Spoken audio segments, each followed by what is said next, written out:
Moving on, the world population is growing at a rapid rate, posing serious concerns about a global food shortage. But Australia might be the answer. By the end of the century, the planet will have an extra 3 billion mouths to feed.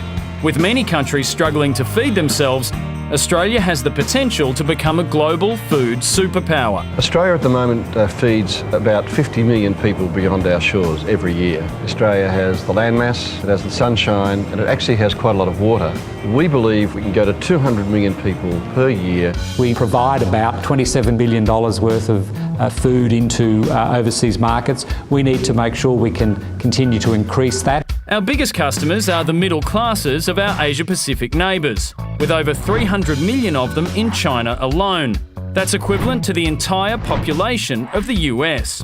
The whole region's middle class will go from 500 million to 3.2 billion by 2030. These people living in cities don't grow food. We can be the food bowl of Asia. It's a big goal, but those on the land have their doubts. I think the average farmer's sceptical. You pay a lot of money, you take a lot of risk, and it's easy for politicians to talk, get some dirt under your hands and get some boots on and come out and see what it's like. Some people say we could become a food superpower and supply food to the world. Well, there's a chance of that, but we're a land of floods and droughts, and if we have another 8 or 10-year drought, we'll have enough problems in feeding ourselves. At a summit this month, industry leaders and politicians met to form a plan of attack. The National Food Plan will give us an opportunity of examining that paddock right through to the plate and looking at all of those things that we do need to do to continue that improvement. All agree the first step is to reverse the fall in the number of farmers.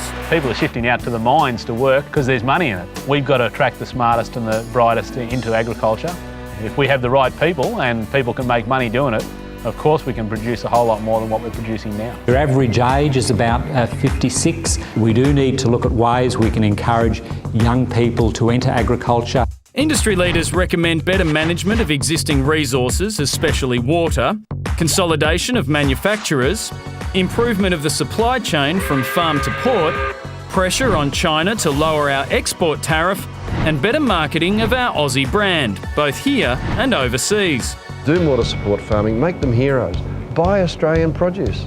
Be discerning, be discriminating as a consumer, as Asian consumers will be when they say, oh, that's Australian, I'll buy that. The food plan is due later this year, and if we can act on it, the world's future hunger could be Australia's biggest opportunity. We already have 7 billion people on this earth. 1 billion of them, by the way, are pretty well starving, but the world's going to go to 10 billion people. We are in the right place at the right time, but we've got to make sure we can capitalise on that. So we start now. We have a clear plan. Within 5 years, we'll have a food boom to Asia. We'll be a food superpower. What's very exciting about it is we're enjoying a mining boom at the moment, but once you rip everything out of the ground, it's gone, that boom stops. But if we manage our food properly, that is a boom that can keep on going as long as we do it well.